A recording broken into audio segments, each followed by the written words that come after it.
Hi, if you haven't subscribed, do it now, right now. I'm not even going to tell you at the end of the video. I'm telling you now. Subscribe. Today, I wanted to talk about minimalism. There's a lot of talk about minimalism on YouTube, and I do consider myself a minimalist. Everybody has their own definition of minimalism. Some people say, you have to have fewer than 100 things. Some people say that you can't own a home, or if you do, you can't own a couch. There are all these interesting perspectives of what minimalism is and what it isn't. And so today I wanted to share with you what minimalism means to me. And my definition of minimalism is living with everything that I want and nothing that I don't. But you may not want as much as you think that you want, because a lot of us, we're constantly told what we're supposed to want. Somebody selling us cars tells us that we should want a new car every year. Somebody selling us clothing tells us that we should want new clothing. What used to be every quarter, now it's every week we're supposed to want something new. It's about listening to yourself and, do I really want this? Things that are in your life that are not serving a purpose right now and are not aiding you right now are in your way. They're just in your way.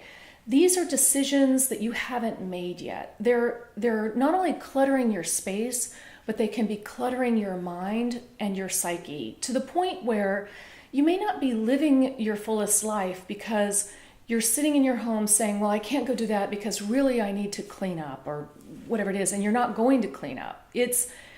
They're just clogging you. So for me, I love to cook and I don't much care about my car. I want my car to be good, safe transportation, comfortable, safe transportation.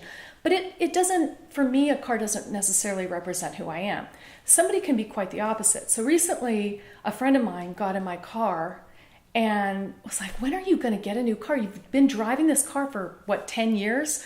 It's a little over 10 years. I'm fine with it. But to her, having a new car all the time is important. It is just one of the things that she really enjoys. She's in her car a lot and she wants a new car every year. Yet, the woman does not own a mixing bowl. I don't know how you live without a mixing bowl.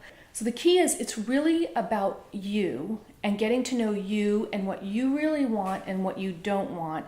And being able to look at this objectively and think about each thing. Do I really want this? Me. And this can fluctuate. You may want it today and not tomorrow, and that's okay. You might think, oh, no, I have to hold on to it because what if I need it later? What you end up doing is buying a bigger house to hold all the stuff that you might want later. It makes no sense. And what you want and what you don't want isn't necessarily physical. This can be how you use your time, who you're with, how you spend your day. There may be some things that you're doing out of obligation or out of habit that you just don't really need anymore and don't want to do. So there are no rules. For some people, for them, being minimalist may mean having fewer than 50 things and having everything they own be able to fit into a backpack. For other people, it may be owning a house that is very well curated with everything that they love and nothing that they don't. It's all about you and what works for you. As a designer, here's another question that I get asked a lot. What is the difference between a minimalist lifestyle and minimalist design? Minimalist lifestyle is what you choose to live with, what you choose to have in your life. Minimalist design is about how an object or a space is designed. So for example, a backpack that has a minimalist design can have an embellishment, it may have a logo, but it won't have a lot of sort of extraneous elements that are purely for embellishment. It will have a zipper if it needs a zipper, but it generally won't be tricked out with a bunch of zippers that are just for show. Minimalist space is the same way. It has clean lines and clean elements. It may be beautifully, beautifully decorated. For example, if you have flowers, it'll probably be one very, very big, clean floral element, not a lot of flowers everywhere. So it's important to know that somebody living a minimalist lifestyle may actually not care for minimalist design. You can be living a minimalist lifestyle and enjoy wearing boho chic or very traditional clothing with accessories. You may even design your space to be kind of shabby chic or very traditional or country or sort of hunt club masculine. It can be any kind of design. Likewise, somebody who's not a minimalist can really love a minimalist style. They may dress like a minimalist, but have a closet full of clothes that they don't wear. They may have a minimalist living room that looks clean and sparse, yet have drawers and cabinets just full to the brim of things that they don't need or want. So the two are distinct. Here's the next question I get all the time.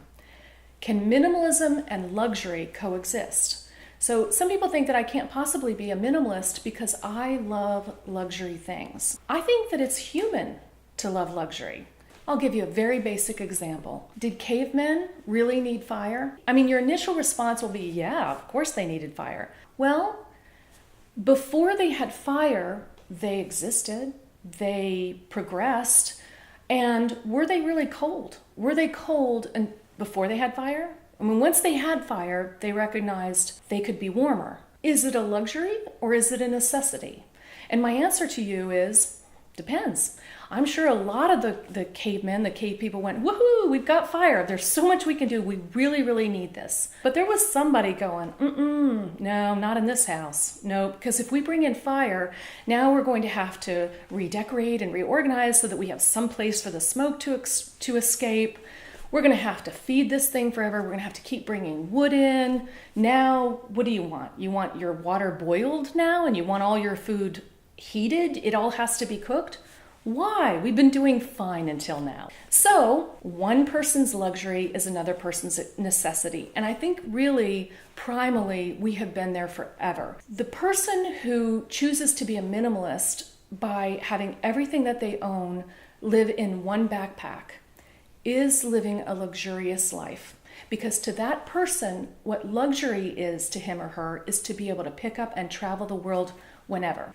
So then I hear, how do I become a minimalist? How do I get started? The key is to just make the decision that that is what you want to do, that you want to start living with everything you want and nothing that you don't. It just depends on where you are in life and how quickly you want to make this transition. It can really be a journey, and for most people, it is a journey. If you're relatively young and you don't have a family, you don't have children, minimalism will mean one thing for you now, depending on your lifestyle.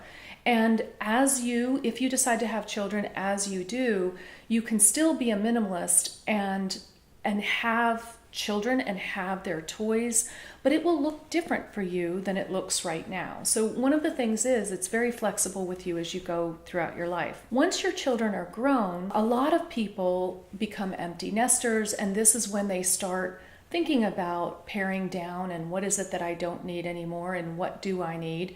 And again, this can be a journey. It may not be the right time for you to sell the house that's too big for you anymore, but you can start paring down what is in that house. And it does not have to be done overnight. It can be a step-by-step process. What does happen is that once you pick an area and you start editing things down, you realize that you don't miss the things that are gone. And not only, or I did, I started realizing that I didn't miss the things that were gone. But I didn't get rid of everything at once. I pared down, and then I realized I was fine, pared down a little bit more, realized it felt even better, and pared down a little more. So the question is, are you a minimalist? And you don't have to be, by the way. You can say, nope, because I don't want to be. But if you want to be, and you want to start the journey of living with everything you want and nothing you don't, then you are a minimalist. I'd love to hear from you in the comments below. Tell me what you think about minimalism and whether you are one. I did promise you that I would not ask you to subscribe again, and I won't. I can't speak for Shia here. Do it!